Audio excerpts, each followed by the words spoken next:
بسم اللہ الرحمن الرحیم۔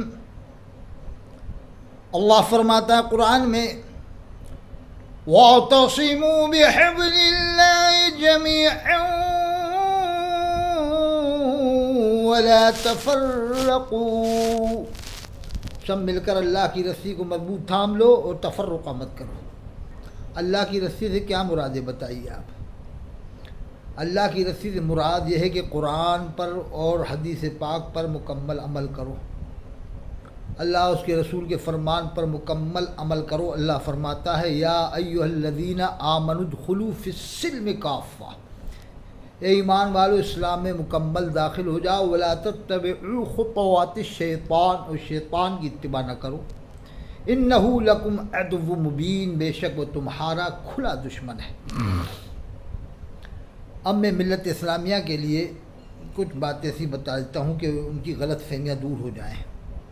اللہ رب العالمین میرے قلب پر ایسی باتیں ڈال دے کہ میں آپ کو بتاؤں اور آپ کی غلط فہمیاں دور ہوں۔ سب اللہ کے فضل سے ہوتا ہے، اللہ کے کرم سے ہوتا ہے۔ اللہ ہر چیز پر قادر ہے۔ ان اللہ علی کل شیء قدیر۔ آپ نے سنا ہوگا اکثر مولویوں سے، جو ایک طبقے کے خاص مولوی ہیں، وہ صرف ایک حدیث اکثر پڑھتے ہیں، بتاتے ہیں کہ اللہ کے رسول نے فرمایا میری امت میں 73 فرقے ہوں گے، 72 جہنم میں جائیں گے۔ تو اس حدیث شریف کی وضاحت ان سے اچھی طرح سے سنیں کہ حضرت یہ بتائیے کہ اللہ کے رسول کے زمانے میں تو کوئی فرقہ نہیں تھا، وہ کہیں گے کہ نہیں۔ اللہ کے رسول نے فرمایا 73 ہوں گے، 72 جہنم میں جائیں گے۔ اب ایک وہ کون سا ہے؟ 73 ہوں گے، اللہ کے رسول کے زمانے میں تو کوئی فرقہ نہیں تھا، 73 ہوں گے، 72 جہنم میں جائیں گے۔ اب ایک کی آپ وضاحت کریں، ایک کے بارے میں آپ سمجھائیں، اور یہ بھی بتائیں حضرت کہ یہ 73 فرقے امت اجابت میں ہوں گے یا امت دعوت میں ہوں گے؟ کیونکہ یہ لوگ جب کبھی پھنس جاتے ہیں تو کبھی کچھ کہتے ہیں کبھی کچھ۔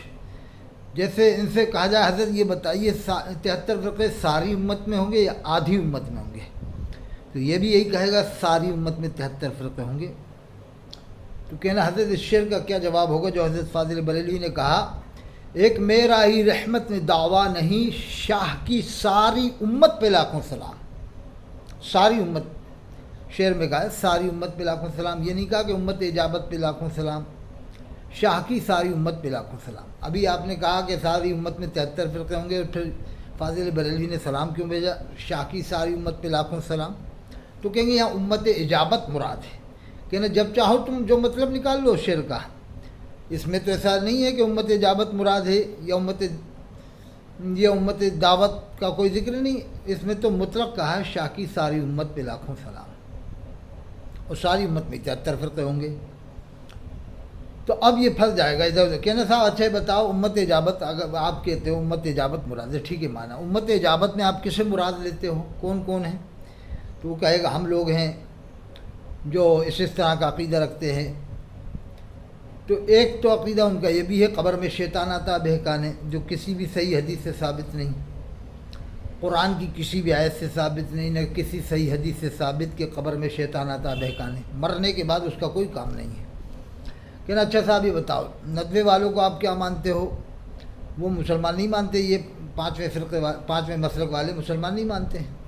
کہنا دیوبند والے کہ وہ بھی مسلمان، ندوے والے بھی نہیں، جامع ازہر والے وہ بھی، ان کو تو مسلمان یوں مان لیتے ہیں کہ پڑھنے جانا مطلب ہے، مطلب خوری ہے، جیسی مطلب خوری پوری ہو جائے گی اس دن ان کے اوپر بھی فتویٰ لگا دیں گے جامع ازہر مصر والوں پر، کیونکہ ان کا طرز عمل وہی ہے جو دیوبند والوں کا، ندوے والوں کا، جامع نظامی حیدرآباد والوں کا، فرنگی محل والوں کا ہے۔ تو ان کو تو یہ مجبوراً مسلمان مانتے ہیں، جس دن مطلب نکل جائے گا فتویٰ ٹھونک دیں گے ان کے اوپر، کیونکہ جامع ازہر والے سب کو مسلمان مانتے ہیں، دیوبند والوں کو، ندوے والوں کو، بریلی والوں کو، اہل حدیث والوں کو، شیعہ تک کو۔